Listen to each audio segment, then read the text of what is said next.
ये कहानी बहुत पहले की है। किसी नगर में एक व्यक्ति रहा करता था जिसका इस संसार से मन भर चुका था, जो इस संसार की मोह माया को त्याग देना चाहता था। उसने एक दिन यह फैसला किया कि वह इस संसार की हर एक मोह माया को त्याग देगा। उसने अपना मन बना लिया था। उस व्यक्ति ने सन्यासियों का जीवन देखा था और उसने अब यह तय कर लिया था कि वह अब एक सन्यासी बनेगा। वह तुरंत अपने घर से निकलकर पास में रह रहे एक बौद्ध भिक्षुक के पास जाता है और उनसे कहता है कि मुझे एक सन्यासी जीवन जीना है। मैं इस संसार की मोह माया को त्याग देना चाहता हूं। इस पर वह बौद्ध भिक्षु उस सन्यासी से कहते हैं कि क्या तुम सच में सन्यासी का जीवन जीना चाहते हो? इस पर वह व्यक्ति उस बौद्ध भिक्षु के सवालों का जवाब देता है और कहता है, जी बिल्कुल। वह व्यक्ति कहता है, मैंने तय कर लिया है कि अब मुझे इस संसार की मोह माया को त्यागना है। उस वृद्ध की बात सुनकर बौद्ध भिक्षु कहते हैं, तो ठीक है, लेकिन तुम्हें मेरी एक बात माननी होगी। इस पर वह व्यक्ति कहता है कि मैं आपकी सारी बात मानने को तैयार हूं। इस पर वह बौद्ध भिक्षु उस व्यक्ति से कहते हैं कि आज के बाद तुम मुझसे कभी नहीं मिलोगे। जब मुझे जरूरत होगी तब तुम्हें खुद ही बुला लूंगा। हमारे आश्रम में 1000 सन्यासी रहते हैं। तुम्हें उन्हीं की तरह रहना है और उन्हीं की तरह खाना है, उन्हीं की तरह वस्त्र पहनना होगा और ठीक वैसा ही जीवन जीना होगा जैसे कि वे सब जी रहे हैं। इस पर वह व्यक्ति कहता है कि ठीक है गुरुवर, मैं तैयार हूं। इतना कहकर वह व्यक्ति उस बौद्ध भिक्षु को प्रणाम करता है और वहां से आश्रम की ओर चला जाता है। आश्रम में जाने के बाद उसे एक कमरा मिलता है। वहां जाकर चुपचाप बैठ जाता है। आश्रम में रहने वाले सभी लोग उसे चावल कूटने का काम दे देते हैं। वह व्यक्ति उन 1000 सन्यासियों के लिए हर रोज चावल कूटने का काम करने लगा। इसी तरह उसका जीवन व्यतीत होने लगा। उसे लगता था कि जब गुरुजी को उसकी जरूरत होगी तब वह उसे बुला लेंगे। इसी इंतजार में वह व्यक्ति वहां रहने लग जाता है। वह सुबह से लेकर शाम तक केवल चावल कूटने का ही काम करता था। उसे यह काम करते करते धीरे धीरे 12 साल बीत गए। अभी तक वह बौद्ध भिक्षुओं ने उस चावल कूटने वाले व्यक्ति को कभी नहीं बुलाया। लेकिन यह काम करते करते अब उस चावल कूटने वाले व्यक्ति के मन में कोई भी विचार नहीं रह गए थे। न ही कोई अड़चन और न ही कोई समस्या उसके मन में पनप रही थी। 12 सालों के बाद वह बौद्ध भिक्षु कब बूढ़े हो चुके थे। उन्हें लग चुका था कि अब उनका अंतिम समय आ चुका है और उन्हें अपना एक उत्तराधिकारी चुनना होगा।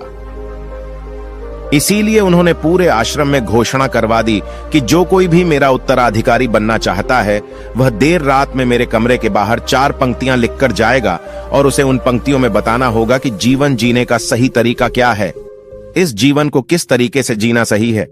इस जीवन का सत्य लिखना होगा। लेकिन एक बात याद रखना, उसे खुद के अनुभव के द्वारा लिखना होगा।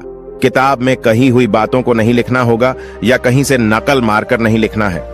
जो भी यह बताने में सफल हो जाएगा वही मेरा उत्तराधिकारी होगा। आश्रम में जितने भी लोग रह रहे थे वह सब उस बौद्ध भिक्षु को बहुत मानते थे। कोई भी उन्हें धोखा नहीं देना चाहता था।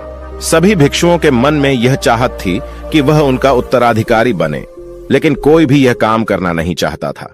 उन 1000 बौद्ध भिक्षुओं में से एक विद्वान भिक्षुक ने बहुत ही हिम्मत जुटाकर अंधेरी रात में दीवार के बाहर लिख दिया कि मन एक दर्पण की तरह है, उसमें धूल जम जाती है। उस धूल को साफ कर दो तो सत्य अनुभव में आ जाता है और सत्य मिल जाता है। ये 4 पंक्तियां उस शिष्य ने बड़ी हिम्मत जुटाकर अपने गुरुवर के कमरे के बाहर लिख दिया। अगली सुबह जब बौद्ध भिक्षु उठे और कमरे के बाहर लिखी 4 पट्टियों को पढ़ा और कहा कि किस मूर्ख ने लिखी है, मेरी दीवार को किसने खराब कर दिया है, उसे पकड़कर अभी मेरे पास लाओ। जब आश्रम में सभी लोगों ने पता किया तो पता लगा कि वह विद्वान शिष्य उन पंक्तियों को लिखने के बाद रात्रि में ही उस आश्रम को छोड़ दिया था, क्योंकि यह विचार उसके अपने नहीं थे और विद्वान शिष्य ने जाते जाते अपने कुछ मित्रों से कह दिया था, सुबह अगर गुरुवर को मेरी कुछ 4 पंक्तियां पसंद आई तो वह लोग मुझे बता देंगे, और अगर इन 4 पंक्तियों को पढ़ने के बाद गुरुवर गुस्सा हो जाएं तो तुम सब मेरा पता उन्हें कभी भी मत बताना। आश्रम के सभी लोग चिंता में पड़ गए कि कितनी अच्छी पंक्तियां तो लिखी हैं उसमें, फिर भी गुरुवर नाराज क्यों हो गए। इतनी अच्छी बात तो लिखी थी उसने कि मां ने दर्पण की तरह है, अगर उसे साफ कर दिया जाए तो उसका प्रतिबिंब अस्पष्ट दिखने लगता है। वे सब कहते हैं, चलो देखते हैं कि गुरुवर को ऐसा उत्तराधिकारी कौन मिलेगा जो उनके सवालों का सही जवाब उस दीवार पर लिख सके। वह कौन होगा जिसके पास इससे भी विचार होंगे। कुछ लोग यह सब बातें उस चावल कूटने वाले व्यक्ति के कमरे के बाहर कर रहे थे।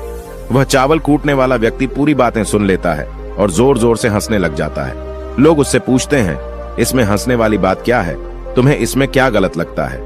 वह चावल कूटने वाला व्यक्ति कहता है, गुरुवर, सही तो कह रहे हैं कि किस नासमझ ने यह सब लिखा है। इस पर वैसे लोग गुस्सा हो जाते हैं और उस चावल कूटने वाले से कहते हैं कि तुम्हें क्या पता, तुम तो 12 सालों से सिर्फ चावल कूटने का ही काम कर रहे हो। तुम्हें किस बात का ज्ञान है? ना तो तुम्हें शास्त्रों का ज्ञान है और न ही गुरुदेव ने तुम्हें कभी ज्ञान दिया। अगर तुम्हें इतना ही ज्ञान है तो तुम ही क्यों नहीं अच्छे शब्द बता देते? वह व्यक्ति हंसते हुए कहता है कि ठीक है, मैं जरूर बता दूंगा, लेकिन इतने सालों से मैंने लिखने का अभ्यास नहीं किया हूं तो लिखना मैं भूल गया हूं। मैं बातों को जरूर बता दूंगा, लेकिन किसी को मेरी बातें लिखनी होगी। और यह भी याद रखना कि मुझे उत्तराधिकारी बनने का कोई भी शौक नहीं है। इस पर वैसे लोग कहते हैं, तो ठीक है, क्या लिखना है बताओ?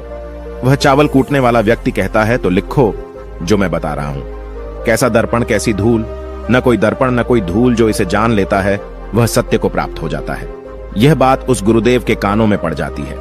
आधी रात को वह गुरुदेव उस चावल कूटने वाले व्यक्ति के पास आते हैं और उससे कहते हैं कि तुम यहां से चले जाओ, वरना यहां पर रहने वाले आश्रम के सभी 1000 लोग तुम्हें छोड़ेंगे नहीं। यह जोगा ले लो, तुम मेरा उत्तराधिकारी बनना चाहो या न जाओ, इससे कोई फर्क नहीं पड़ता। तुम उत्तराधिकारी बनो या न बनो, लेकिन जो शब्द तुमने कहे थे वही शब्द बिल्कुल सत्य हैं और जीवन के अनुभव को दर्शाते हैं। इसलिए मन ही मन मैं तुम्हें अपना उत्तराधिकारी मान लिया हूं। और अगर यह बातें उन 1000 आश्रम वाले लोगों तक पहुंच जाएंगी तो वह सब तुमसे जलने लगेंगे और तुम्हें चोट पहुंचाएंगे। यह लोग बर्दाश्त नहीं कर पाएंगे। यह चावल कूटने वाले व्यक्ति उत्तराधिकारी कैसे बन सकता है?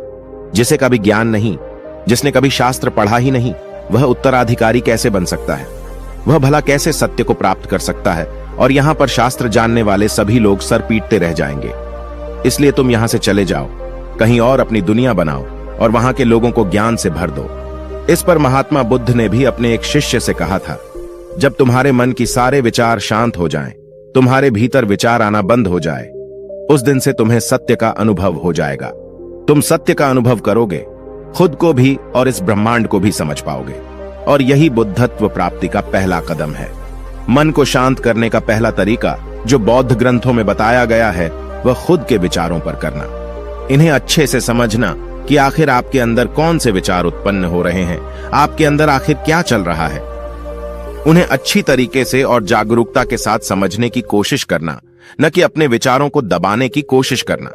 अगर आप अपने मन के विचारों को दबाने की कोशिश करते हैं तो यह गलत होगा, जिसकी वजह से मन और तेजी से भटकने लगेगा और बार बार भटकेगा। लेकिन जब भी आपको लगने लगे कि आपका मन बहुत तेजी से भटक रहा है तो तुरंत आप उस पर ध्यान देना शुरू कर दें। उसको जागरूकता के साथ देखें और अपने विचारों पर ध्यान दें।